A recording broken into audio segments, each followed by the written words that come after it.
अध्याय 1 अर्जुन विषाद योग. धर्मक्षेत्रे कुरुक्षेत्रे समवेतायुत्सवाः मामकाः पांडवाश्चैव किम कुर्वत संशय. धृतराष्ट्र म्हणाला, हे संजया, कुरुक्षेत्र या पवित्र धर्मक्षेत्रावर एकत्रित आल्यानंतर युद्धाची इच्छा करणाऱ्या माझ्या आणि पांडूच्या पुत्रांनी काय केले. तात्पर्य: भगवद्गीता हे मोठ्या प्रमाणावर वाचले जाणारे आस्तिक्यवादी विज्ञान आहे आणि याचा सारांश गीता महात्म्यामध्ये दिला आहे. त्या ठिकाणी सांगण्यात आले आहे की मनुष्याने भगवान श्रीकृष्णांच्या भक्तांच्या सहाय्याने भगवद्गीतेचे अत्यंत काळजीपूर्वक अध्ययन केले पाहिजे आणि या प्रकारे वैयक्तिक हेतुपूर्वक अर्थ न लावता कृष्ण भक्तांकडून ती समजून घेतली पाहिजे. भगवद्गीता ही कोणत्या पद्धतीने जाणून घ्यावी याविषयीचे स्पष्ट उदाहरण गीतेमध्येच आहे आणि ते म्हणजे अर्जुन होय. त्याने भगवद्गीता प्रत्यक्ष भगवंतांकडून श्रवण करून जाणून घेतली. एखादा अशा वैयक्तिक हेतुरहित गुरुशिष्य परंपरेमधून ज्ञान जाणून घेणे इतपत भाग्यवान असेल तर त्याला समग्र वैदिक ज्ञान तसेच जगातील इतर सर्व शास्त्रांमधील ज्ञान समजते. या ज्ञानाव्यतिरिक्त इतर शास्त्रांमध्ये न आढळणाऱ्या देखील सर्व गोष्टी तो भगवद्गीतेमध्ये पाहू शकेल. भगवद्गीतेचे एक दुर्मिळ वैशिष्ट्य आहे. हे ज्ञान साक्षात पुरुषोत्तम भगवान श्रीकृष्णाने सांगितल्यामुळे परिपूर्ण असे आस्तिक्यवादी विज्ञान आहे. महाभारतात धृतराष्ट्र आणि संजय यांनी केलेली चर्चा ही या श्रेष्ठ तत्त्वज्ञानाचा मूलभूत आधार आहे. पुरातन वैदिक काळापासून पवित्र तीर्थस्थळ असणाऱ्या कुरुक्षेत्र या ठिकाणी गीतेमधील तत्त्वज्ञान सांगण्यात आल्याचे आपल्याला समजून येते. स्वतः भगवंत या पृथ्वी तलावर होते. त्या मानव समाजाच्या मार्गदर्शनाकरता त्यांनी हे ज्ञान सांगितले. येथे धर्मक्षेत्रे हा शब्द अत्यंत महत्त्वपूर्ण आहे कारण कुरुक्षेत्राच्या युद्धभूमीवर पुरुषोत्तम श्री भगवान अर्जुनाच्या बाजूने उपस्थित होते. कुरूंचा पिता धृतराष्ट्र आपल्या पुत्रांच्या अंतिम विजयासंबंधी अत्यंत साशंक होता आणि त्यामुळेच त्याने आपला सचिव संजय याच्याकडे विचारणा केली की त्यांनी काय केले. पूर्ण निर्धारयुक्त युद्ध करण्याच्या सिद्धतेने स्वतःचे आणि आपला धाकटा भाऊ पांडू यांचे पुत्र कुरुक्षेत्र येथील रणभूमीवर एकत्र आले असल्याची त्याला पुरेपूर माहिती दिली. तरीसुद्धा त्याची विचारणा महत्त्वपूर्ण आहे. भावभावांमध्ये तडजोड व्हावी अशी त्याची इच्छा नव्हती आणि त्याला युद्धभूमीवर आपल्या पुत्रांच्या विधिलिखिताविषयी निश्चितपणे जाणून घ्यावयाचे होते. कुरुक्षेत्राचा वैदिक साहित्यामध्ये स्वर्गातील देवतांसाठी सुद्धा पूजनीय असे स्थान म्हणून उल्लेख करण्यात आला आहे आणि अशा पवित्र कुरुक्षेत्रावर युद्ध करण्याचे ठरवल्याने युद्धातील अंतिम निर्णयावर होणाऱ्या परिणामाने तर धृतराष्ट्र आणखीन भयभीत झाला. याचा प्रभाव अर्जुन आणि इतर पांडुपुत्र स्वाभाविकतःच सद्गुणी असल्यामुळे त्यांना अनुकूल असाच होणार आहे हे तो उत्तम रीतीने जाणून होता. संजय हा व्यासांचा शिष्य होता. तो जरी धृतराष्ट्राच्या कक्षामध्ये होता तरी व्यासांच्या कृपेने तो कुरुक्षेत्र येथील युद्धभूमी पाहू शकत होता. यासाठी धृतराष्ट्राने युद्धभूमीवरील परिस्थितीची त्याच्याकडे विचारणा केली. पांडव आणि धृतराष्ट्राचे पुत्र हे दोघेही एकाच कुटुंबातील होते, पण या ठिकाणी धृतराष्ट्राचे अंतर्मन उघडे करून दाखवण्यात आले आहे. त्याने जाणीवपूर्वक आपल्या पुत्रांचा कुरु म्हणून उल्लेख केला आणि पांडुपुत्रांना कुळाच्या वंश परंपरेतून वगळले. यावरून कोणीही धृतराष्ट्राचा आपल्या पुतण्यांशी म्हणजे पांडुपुत्रांशी असणारा विशिष्ट संबंध सहजपणे जाणू शकतो. प्रारंभी केलेल्या चर्चेवरून हे निश्चित आहे की ज्याप्रमाणे भाताच्या शेतामध्ये अनावश्यक तृण काढून टाकले जाते त्याप्रमाणे धर्मपिता भगवान श्री कृष्णांच्या परिस्थितीत कुरुक्षेत्रावर तृणवत अशा धृतराष्ट्रांच्या पुत्रांसहित इतर सर्वांचा समूळ नायनाट केला जाईल आणि युधिष्ठिर प्रमुख असल्याने धार्मिक वृत्तीच्या लोकांची स्थापना स्वतः भगवंत करतील.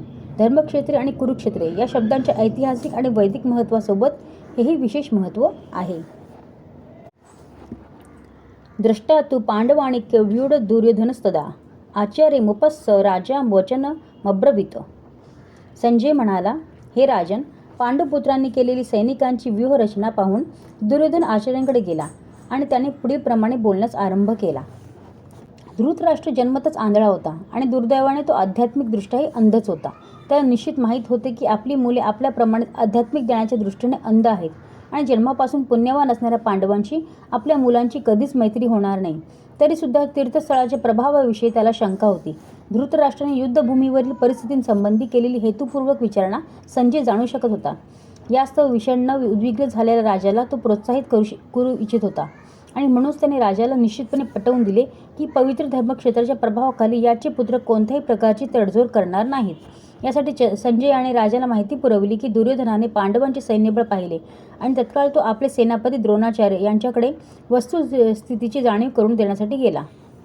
या ठिकाणी जरी दुर्योधनाचा राजा म्हणून उल्लेख करण्यात आला असला तरी त्याला गंभीर परिस्थिती उद्भवल्यामुळे आपल्या सेनापतीकडे जावे लागले. यावरून तो राजकारणी होण्यास पात्र होता हे कळून येते. तथापि त्याने पांडव सैन्यांची व्यूहरचना पाहिली तेव्हा जरी त्याने बाह्यातकारी मुत्सद्देगिरीचे प्रदर्शन केले, तरी तो आपल्या मनातील भीती लपवू शकला नाही. पशयिता पांडुपुत्रा नामाचार्य महती च मम व्यूढा द्रुपदपुत्रेण तव शिष्येण धीमता. हे आचार्य, तुमचा बुद्धिमान शिष्य द्रुपदपुत्र याने कौशल्याने रचलेली ही विशाल पांडवसेना पहा. राजधुरंधर दुर्योधनाला आपले श्रेष्ठ ब्राह्मण सेनापती द्रोणाचार्य यांच्या चुका दाखवून द्यायच्या होत्या. द्रौपदीचे पिता द्रुपद यांच्याशी द्रोणाचार्यांचे राजनीतिक कारणावरून भांडण झाले होते. या भांडणाचा परिणाम म्हणून द्रुपदाने एक मोठा यज्ञ केला, ज्यामुळे तिला द्रोणाचार्यांचा वध करू शकेल अशा पुत्राची प्राप्ती झाली. द्रोणाचार्यांना याची पूर्ण जाणीव होती आणि तरीसुद्धा उदार ब्राह्मण या नात्याने त्यांनी आपल्याकडे सैनिकी शिक्षण प्राप्त करण्यासाठी सोपवण्यात आलेल्या द्रुपद पुत्र धृष्टद्युम्नाला स्वतःकडे सर्व प्रकारच्या युद्धकला शिकवण्या मुळीच संकोच केला नाही. आता कुरुक्षेत्रावर युद्धभूमीमध्ये धृष्टद्युम्नाने पांडवांची बाजू घेतली होती. त्याने द्रोणाचार्यांकडून प्राप्त झालेल्या युद्धकलेनुसारच पांडव सेनेची व्यूहरचना केली होती. द्रोणाचार्यांनी युद्ध करतेवेळी कोणत्याही प्रकारची तडजोड न करता दक्ष राहावे म्हणून दुर्योधनाने त्यांची ही चूक त्यांच्या लक्षात आणून दिली. यावरून त्याला हे देखील दाखवून द्यायचे होते की पांडव हे द्रोणाचार्यांचे प्रिय शिष्य असल्यामुळे पांडवांविरुद्ध युद्ध करताना त्यांनी कोणत्याही प्रकारचा पक्षपात करू नये. विशेषतः अर्जुन हा त्यांचा बुद्धिमान आणि सर्वात प्रिय शिष्य होता. अशा प्रकारचा सौम्यपणा युद्धात पराभूत होण्यास कारणीभूत ठरू शकतो, असे दुर्योधनाने सूचित केले. अत्र शूरा महिश्वासा भीमार्जुन समायुधी युयुधानो विराटश्च द्रुपदश्च महारथः. येथे भीम आणि अर्जुन यांच्या समान शूर आणि महान धनुर्धर आहेत. तसे युयुधान, विराट आणि द्रुपद यांच्याप्रमाणे श्रेष्ठ योद्धे सुद्धा आहेत. द्रोणाचार्यांच्या बलशाली आणि निपुण युद्धकलेसमोर धृष्टद्युम्न काही फारसा मोठा अडथळा नव्हता. तरी भय वाटण्यासारखे इतरही अनेक योद्धे होते. दुर्योधन त्यांचा उल्लेख विजयाच्या मार्गावरील अत्यंत मोठे अडथळे म्हणून करतो, कारण त्यांच्यापैकी प्रत्येकजण भीम आणि अर्जुन यांच्या इतकाच शक्तिशाली होता. त्याला भीम आणि अर्जुन यांच्या शक्तीची पुरेपूर जाणीव होती आणि म्हणून त्याने इतरांची तुलना त्यांच्याशी केली. दुष्टकेतुश्च कितानः काशीराजश्च वीर्यवान पुरुजिकुंती भोजश्च शैबश्च नरपूर्वः. या सैन्यामध्ये श्रेष्ठ शूरवीर आणि बलशाली असे दृष्टकेतू, चेकितान, काशीराज, पुरुजित, कुंदीभोज आणि शैब्य यांच्यासारखे योद्धे आहेत. युधामनुष्य विक्रांत उत्तमौजाश्व वीर्यवान सौभद्र द्रौपदेश याश्व सर्व एव महारथः. येथे पराक्रमी युधामन्यू, अत्यंत शक्तिशाली उत्तमौजा, सुभद्रा पुत्र आणि द्रौपदीचे पुत्र आहेत. हे सर्व योद्धे महारथी लढवय्ये आहेत. अस्माकं तु विशिष्टाय तान्यभूत द्विजोत्तम नायका मम सैन्यस्थ संज्ञार्थ ताम्रविमिते. हे ब्राह्मण श्रेष्ठा, तुमच्या माहितीकरता माझ्या सैन्याचे नेतृत्व करण्यासाठी विशेष पात्र असणाऱ्या सेनाधिकाऱ्यांविषयी मी तुम्हाला सांगतो. भवान भीमश्च कर्णश्च कृपश्च समितिजयः अश्वत्थामा विकर्णश्व सौमदत्ती तथैवच.